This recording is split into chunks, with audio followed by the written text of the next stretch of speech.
Welcome back to our conversation. We're talking about stress, first responders, and the Western New York Law Enforcement Helpline.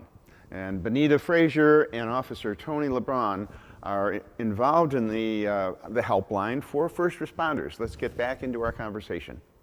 Under the current circumstances with the coronavirus, how have things changed?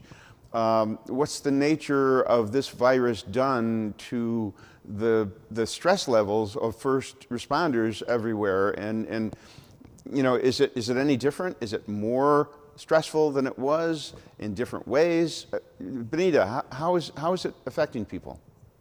Yeah, the biggest issue that I've run into is the officer seems to be much more concerned about his or her family than about themselves. So they're concerned about bringing that virus home and infecting their loved ones. So that seems to be prominent.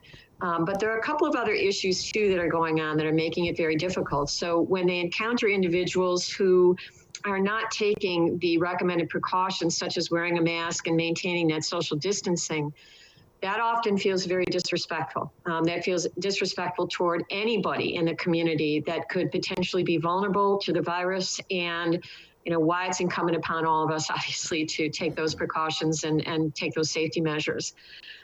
In addition to that, and again, with all first response organizations, they're going to have likely a greater opportunity to be exposed because they are out there on the streets. They are essential personnel. They can't stay home, right? So they're going to be out in public. They're going to be interacting with the public at a much greater level than the rest of us are. Unfortunately, also in some organizations, there is a perception that there isn't necessarily a lot of recognition by their administration that they are taking the risks every day and that their stress levels are incredibly high. And that feels as if it's administrative betrayal for some of the officers, for some of the departments. And it's very, very hard for them to swallow that because of the fact that everything is so intense, and yet we're not really getting any additional support to do our job. So that's been very hard for some folks. Tony, is there a difference in individuals in terms of how they deal with this stress? Are some first responders pretty much not immune, but affected much less to the stress of the job than others? Basically, that doesn't bother the things that they see, the things that they experience doesn't bother them as much? I think it bothers everyone to a certain degree. It's how you deal with it once it does bother you. Every individual has to find their own thing. That's why when we talked earlier about, it's important to get good rest, maintain a healthy diet, exercise regularly, trying to do all of those things and to find the things that you did maybe before you got on the job that you enjoyed. Make sure that you continue to do those when you get on the job. Don't leave them behind. Everyone has their own thing, and one of the big things to stay away from is the alcohol. The alcohol creates a whole nother level of problems and stress. Guys and girls think that it lowers the stress. It actually increases the stress. And the consumption of alcohol will also not allow the body to achieve the REM sleep, that recuperative sleep that you need in order to keep yourself healthy and your immune system up, which is so important right now during the COVID-19 outbreak. Everyone has their own thing. I know my thing has always been comic books. When I would have a stressful day, I come home, I grab a stack of comic books, I sit and I read for an hour or so, and it kind of just puts everything else outside of the real world, goes away for a little bit of time. And you lose yourself in that. So everyone needs to find their own way to deal with it. We talked a little bit about, how the first responders, especially the police, are viewed today versus the way they used to be viewed, and, how the public maybe understands or doesn't understand the job that has to be done. And one of the things that I know, I've known doctors, for instance, that really take it personally when they lose a patient, when they feel helpless, when they've done everything that they can, and they still haven't succeeded in saving someone's life. And I know first responders have that same kind of sense of responsibility where you try your best, but you just can't always be there in time or do just the right thing that you have to do to save somebody. Bonita, that's part of the stress, right? That's that kind of sense of guilt that you weren't there to do what everybody expects you to do, to save people. Absolutely. And you can even go a step farther, because in some institutions, especially you hear about this in New York, there had been cases where you had to choose one life over another. We're going to forfeit this life in order to save this life. And it becomes a very difficult decision for them to make. And that's often called a moral injury. They have these moral injuries. And when you look at the research that's been done on moral injuries, the impact is so great.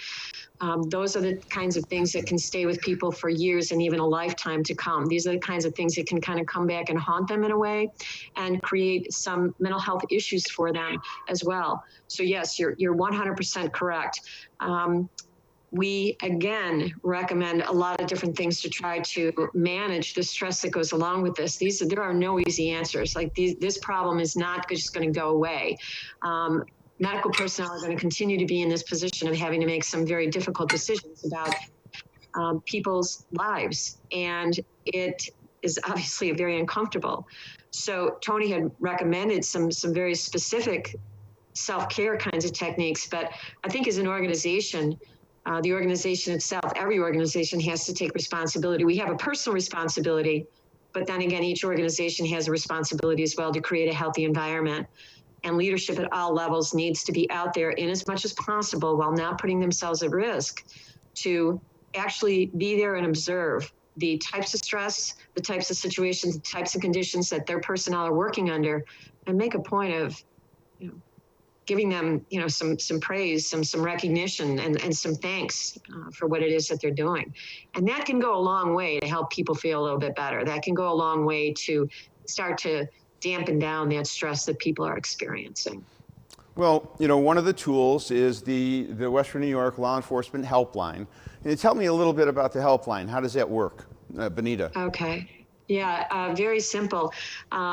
People can call 858-COPS, which is 2677, and they will be put in touch with a trained peer. We currently have 46 trained law enforcement peers representing 16 different law enforcement agencies in Erie County. That trained peer has received specialized coursework in individual crisis intervention and group crisis intervention to be able to address that situation. Part of their job is to help that officer lower that tension right off the bat. And as Tony mentioned, there is that family component, so I don't want to leave that out as well. So if a family member calls, that family member would just ask to speak to a family peer. Law enforcement officer would ask to speak to a law enforcement peer. If for whatever reason their level of distress is really, really high, terribly off the scales, if there's some early warning signs there that this is not going in a good direction, this is somebody who has some very significant issues, we have identified primary care providers that we have hand selected, who we know are highly trained in trauma and trauma intervention, who also understand the emergency response culture, that we can refer them to for ongoing care. Now that happens in the minority of cases, but still, it may become necessary at times to make that referral on behalf of the officer or their family member. Now, you mentioned the agencies in Erie County, but it's a Western New York law enforcement helpline. What about if you're outside of Erie County? How do the other agencies, like in Niagara County and the various other areas in Western New York, how do they get help? Right. They are more than welcome to call our helpline. We don't advertise beyond Erie County per se, only because we do not have the resources available in the other counties that we do here in Erie County to be able to provide to folks, but we don't turn down calls from anybody. And as a matter of fact, from our website, people have called in from out of state and from out of the country. So we will never refuse a call from anybody, and we will do our best to find resources for them. Our goal has always been to expand beyond Erie County. And we're still working on that. That's still something that we want to do. Okay, well, very good. We'll put the information up on the screen. Great. That's all the time we have for this show. I mean, I think we ran out of time before I ran out of questions, as usual. You know, because with coronavirus and all the things that we're going through, it just, there's a lot more questions, and I think we'll have you guys back to, as the time goes on, we'll check in with you as this current lockdown, if you will, progresses, and maybe we start to get back into, you know, the new normal, if you will. Anyway, that's all we have time for on this big picture. I want to thank Bonita Frazer and Tony LeBron for being my guests on this big picture. And as always, I want to thank the viewers for watching the big picture, and always for watching WBBZ-TV. We really appreciate it. This is your TV station, and we will see you next time on the big picture. Thanks again.